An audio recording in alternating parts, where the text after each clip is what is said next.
믿음으로 에녹은 죽음을 보지 않고 옮겨졌으니 하나님이 그를 옮기심으로 다시 보이지 아니하였느니라.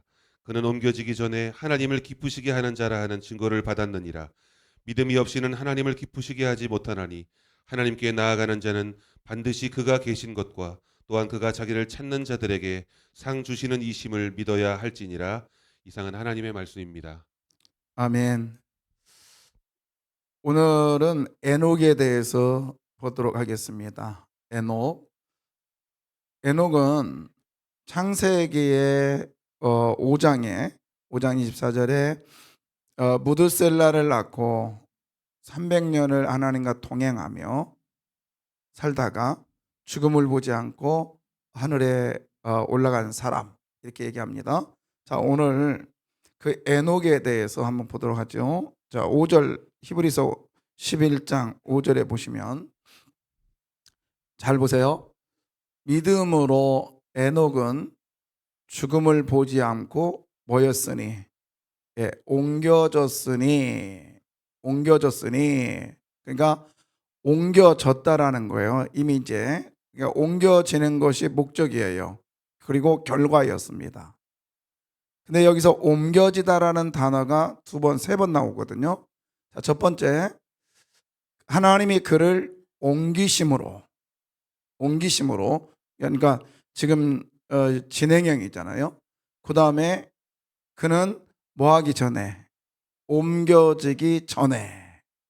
그러니까 이게 원래는 과거, 현재, 미래, 과거 뭐 이런 식으로 돼야 되잖아요. 근데 이미 결론이 났어요. 옮겨졌다. 여러분, 이미 우리는 오늘 이렇게 기도하는 이 자체가 응답인 것을 믿으시길 바랍니다. 이미 결론이 났다고요. 그래서 우리는 이미 응답 받았어요. 그런데 오늘 다시 한번 봐요. 자, 옮겨졌단 말이에요. 응답 받았단 말이에요. 그런데 이제 진행이 있잖아요. 옮기심으로 하나님께서 일하신 옮기시는 과정, 그리고 옮겨지기 전에, 그러니까 우리는 지금 중요한 게 뭐냐면 옮겨지기 전 에녹이 어떻게 살았는가. 에녹이 거기 보면 하나님을 뭐하게, 기쁘시게 했단 말이에요. 여러분, 응답받기를 원하시면 아멘. 그러면 어떻게 해야 되냐? 하나님을 뭐하게 해야 된다? 기쁘게 해야 된다. 우리 하나님을 기쁘게 하여 응답받기를 소원합니다. 그래서 에녹의 응답은 뭐예요? 옮겨졌다는 거예요. 우리들의 응답은 각자가 하나님 앞에 기도하는 바가 물론 소원이 성취되는 것, 이것도 응답일 수 있겠지만은 여러분을 통하여 하나님이 일하시는 사건이 드러나는 것, 이것이 응답인 줄 믿습니다. 응답인 줄 믿어요. 저는 항상 제 마음속에 가지고 있는 게 뭐냐면, 하나님 부하게도 말아 주십시오. 저는요, 부자 되는 것도 솔직히 원치 않습니다. 너무 많아서, 주체 없이 너무 많아서 이걸 어떻게 해 나나, 부자 되는 것 별로 원치 않아요. 그리고 가난한 것도 제가 원치 않습니다. 뻔하잖아요. 부자 되면 하나님이 어딨냐고 교만할까 봐.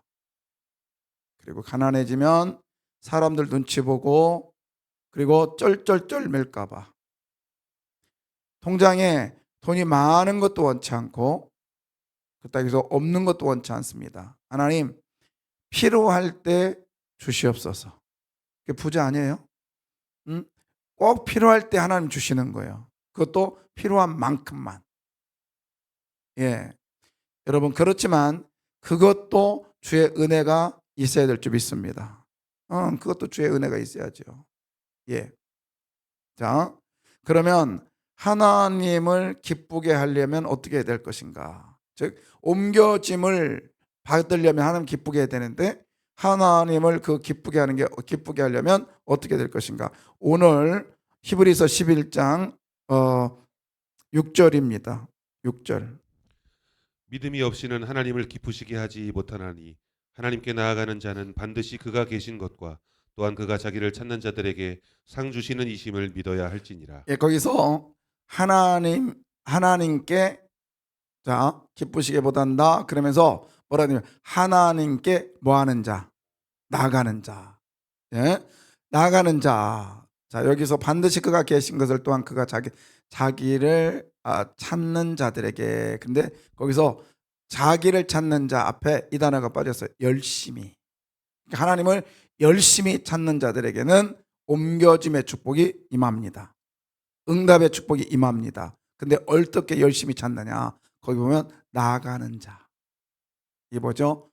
성경에 나간다라는 표현이 하나님께 나간다. 이게 뭐예요? 코르반한다.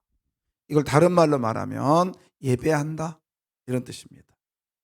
여러분, 예배에 열심히 있으면, 열심히 예배에 참여하면 하나님께서 응답의 역사를 허락해 주실 줄 믿습니다. 예. 부흥 집회를 열었어요. 그런데 응답받기를 원하는 거요. 아니면 이런 특별 집회를 열었는데 응답받기를 원해요. 근데 참석을 안 해요. 응답이 오겠습니까? 안 오죠. 그러니까 열심히 나가는 자, 열심히 하나님께 코르반하는 자, 즉 하나님께 드려지는 삶을 사는 자, 그게 뭐예요? 예배에 성공하는 자, 예배에 나오는 사람, 하나님의 응답의 역사가 일어납니다. 저는 부목사 때 원로 목사님이 종종 그러셨잖아요. 예배 시간 졸지 말라고. 응? 예배 시간 졸으니까 자녀들이 그렇다고. 예배 시간 뭐 하니까. 그래서 그게 보통 피곤하면 졸 수도 있는데, 근데 상습적으로 조는 사람이 있더라고요. 근데 보니까 성공할 수가 없어. 예배에 예배에 온전한 예배가 드려지지 않으면 하나님께 상을 안 주신다고. 예. 특별히 우리의 상급은 누구예요? 상은 누구예요? 자녀입니다. 하나님이 주시는 상급은 자녀의 표징이에요. 여러분, 자녀가 잘 되기를 원하시면 예배 시간 졸지 마요. 아멘. 예. 이거 하나님의 약속이잖아요. 나아가는 자, 열심히 나가는 자, 하나님이 옮겨줌의 복을 주신답니다. 아멘. 그러면 두 번째 우리가 자녀 말고 또 누가예요? 여러분의 그 하나님의 역사가 여러분을 통해서 일어나는 사건들이 응답이잖아요. 근데 예배 시간에 졸아서 말씀이 안 들어가는데 무슨 예수님 오늘 이사야에서도 말씀했죠. 너희가 내가 무슨 수양의 기름을 요구했느냐? 나는 너희의 수양의 기름에 내가 기뻐하지 않는다. 말라기서에 보면 사람들이 그렇습니다. 하나님께 드려지면서 이게 얼마나 변폐스러운고. 그랬더니 하나님 뭐라고 그래요? 야, 눈먼 것, 그 저는 것, 그 고자 너희의 상관한테 갖다 줘봐. 총독한테 갖다 줘봐. 총독이 기뻐하겠냐? 근데 그걸 가지고 와서 내 앞에서 예배 드려? 쉽게 말해서 흠 있는 예배, 제사를 드린다고 내가 기뻐하겠니? 안 기뻐하죠. 여러분, 하나님께 나아가는, 즉 열심히 하나님을 찾는 자, 하나님이 옮겨줌의 복을 주실 줄 믿습니다. 자, 그 다음에 두 번째는 뭐냐면 하나님과 동행하는 삶이에요. 하나님과 동행하는 삶. 찾아볼까요? 그냥 앞에 띄워주세요. 창세기 5장 24절.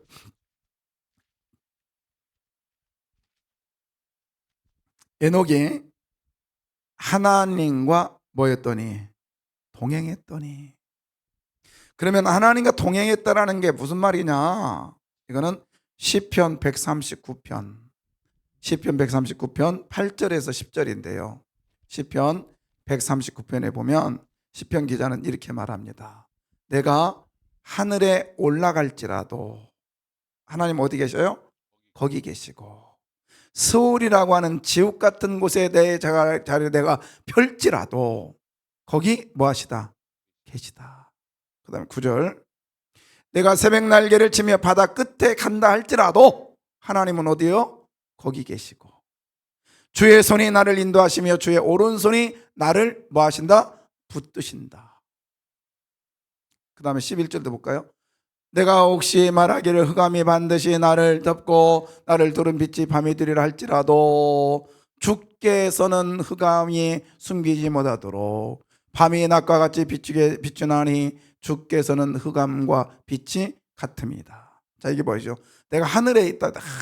내가 잘 나간다고요. 엄청 잘 나가요.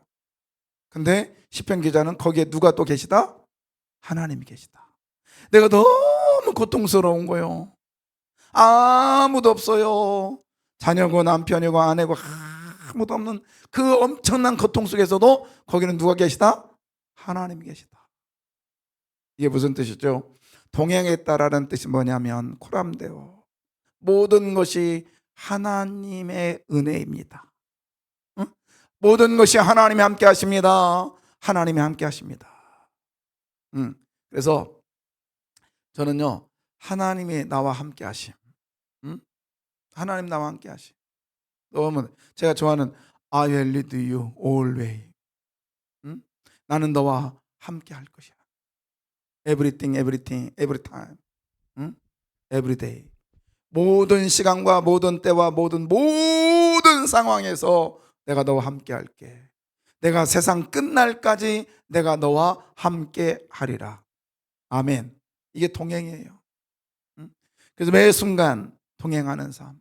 그래서 우리 그 박형룡 박사는요, 하나님과 동행한다고 해서 그 여자를 보고 음욕을 본 자마다 이미 가늠하였느니라. 여자 안 보려고요, 모자를 확 눌러서 1m 앞에를 안 봤답니다. 뭐 그럴 필요는 없겠지만, 또 어떤 분은 조인규 목사님이 했나, 젊었을 때 항상 이렇게 손을 쥐고 다녔대. 그래서 왜 그러냐 했더니 주님과 손잡고 간다고.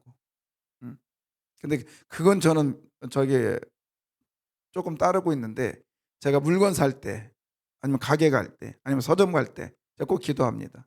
하나님, 저에게 필요한 물건, 하나님 저에게 필요한 책 나에게 보여주십시오. 주님이 먼저 가서 골라주십시오.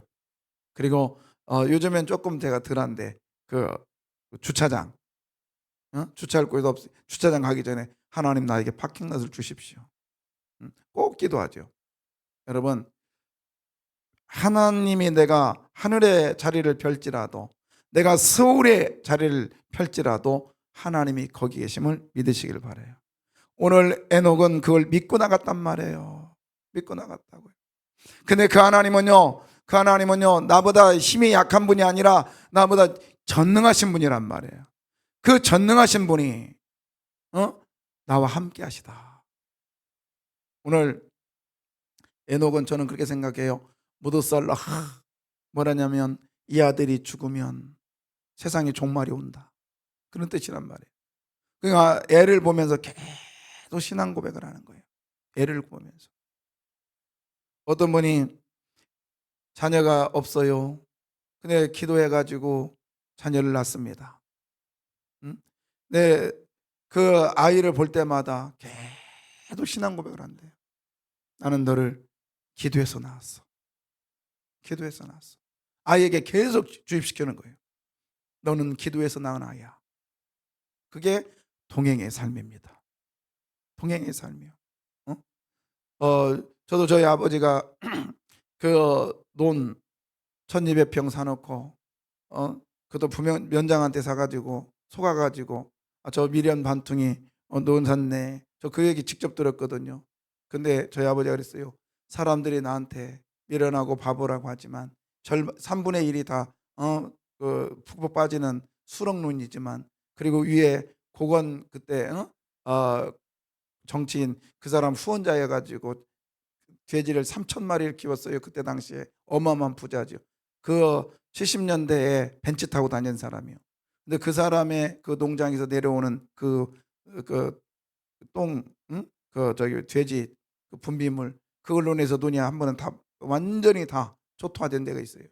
그러니까 사람들이 저거 봐, 저거 사가지고 저 집 망했네.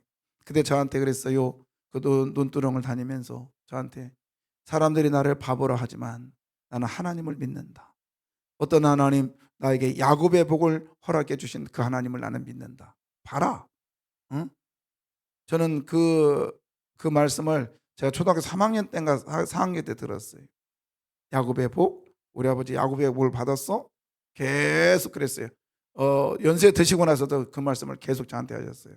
지나고 나니까 거기에 나중에 그 다음 해인가 전 우리나라 전체에 가뭄이 들기 시작합니다. 가뭄이 들었어요. 물이 없는 땅, 물이 없는 그 밭에 그 논에는요 완전 흉년 들었어요. 그럼 저희 논에는요 뭐가 나와요? 물이 나오는 그런 곳이었어요. 그래서 거기다가 아버지가 땅을 파니까 물이 막 펄펄 솟는 거예요. 그거 가지고 농사져 가지고 그에 최고로 많이 거둬들였던 기억이 있습니다. 그러면서 봐라, 야곱의 복이 이런 거야. 계속 선포하는 거예요. 계속 선포하는 거예요. 여러분, 제가요 나는 예수님을 믿습니다 이 고백을 선포하자는 게 뭐예요? 예수님이 나와 동행한다는 거죠. 아멘. 부적이 아니요. 도깨비방망이 아니라고요. 항상 주님이 나와 뭐 하시다? 동행하신다. 예. 세 번째, 옹교심을 받는 것 어떻게 해야 될 것인가? 사명 감당하는 거예요. 에녹에 대해서 성경은요 창세기, 그 다음에 오늘 히브리서, 그다음 유다서 보겠습니다. 유다서 14장, 아니 14절 15절인데요. 14절 보겠습니다. 유다서요. 아담의 칠대손 에녹이 이 사람들에 대하여도 예언하여 이르되 보라 주께서 그 수만의 거룩한 자와 함께 임하셨나니. 예, 보세요. 아담의 7대손, 원래는 여기에 대해 좀 그 창세기와 좀 맞지 않으니까 분분해요. 근데 유다가 왜 에녹을 7대손이라고 했느냐? 하나님의 완전 숫자에 집어넣었다. 이제 이런 의미도 있어요. 자, 그런데 자 보십시오. 에녹은 무슨 일을 했냐면 사명이 있었는데 동행하는 사무가 그냥 우리는 창세기 보면 안 나왔는데 여기에서 분명히 나와요. 뭐죠? 에녹은 무슨 사명이 있어요? 사람들에 대하여 뭐 했어요? 예언해. 즉 선지자였다는 거예요. 사명자. 그런데 보십시오. 무엇을 예언했냐? 무엇을 사명했냐? 어떤 것을 선포했느냐? 이겁니다. 보라 주께서 수많은 거룩한 자와 함께 뭐 하셨나니? 할렐루야. 여러분, 예수가 오실 것을 예언하고 있습니다. 미래를 선포하고 있습니다. 자, 그런데요. 그 다음에 5절 보십시오. 이 예언의 사건이 쉽냐고요. 무드셀라가 죽은 후에는 노아의 사건 속에서 여러분 홍수가 나왔습니다. 그런데 지난 주일날 말했죠. 노아 시대는 어떤 시대다? 부패한 시대다고 했어요. 하나님을 거역한 시대다고 했어요. 그러니 거역한 시대에 말씀을 전하는 게 얼마나 어렵겠냐 이 말이요. 응? 하나님의 아들들이 세상의 딸들과 함께 결혼하는 그 시대에, 하나님께서 후회하고 한탄하는 그 시대에 이 말씀을 전하는데 얼마나 어렵겠느냐. 자, 오늘 다시 한번 켜줘봐요. 보세요. 부정적인 얘기 보십시오. 무사람을 심판하사 모든 뭐하지 않는 자, 경건하지 않은 자가 몇 번 반복되나 보세요. 경건하지 않는 자가 뭐하지 않게, 경건하지 않게 행한 모든 경건하지 않은 일, 경건하지 않은 죄인들 쭉 나오죠. 자, 여러분, 이렇게 경건하지 않고 경건한 그 시대에 예수가 주께서 거룩한 자와 임하신다, 이 선포가 쉬웠을까 어렸을까요? 쉬웠을까 어렸을까? 어려웠죠. 그런데 에녹은 그 시대에 그 말씀을 전했다라는 거예요. 여러분, 제가 생각하는 것은 그런 것 같아요. 사명 감당이 어려운 게 뭐냐면 나를 좋아하는 사람에게 말씀 전하는 건 되게 쉬워요. 그런데 부정적이거나 좀 삐딱한 사람들에게 말씀 전하는 게 그렇게 힘들더라고요. 여러분 안 그래요? 여러분 주변에 긍정적인 사람하고 얘기할 때 너무 편해요. 그러나 여러분의 의견에 계속 토달고, 여러분이 하는 데 있어서 계속 방해하고, 이런 사람과 일하는 게 쉬워요, 어려워요? 그러니까 못하면 진짜 직장 같으면 떠나버리잖아요, 여러분. 그만둬 버리잖아요.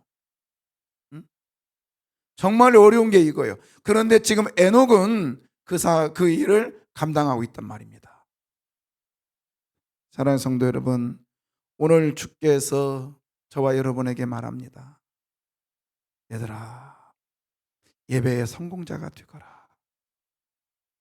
매 순간마다 하나님이 함께한다라는 코람데오의 마음으로, 그래서 우리 교회는 나는 예수님을 믿습니다라는 이 고백을 매일같이 하거라.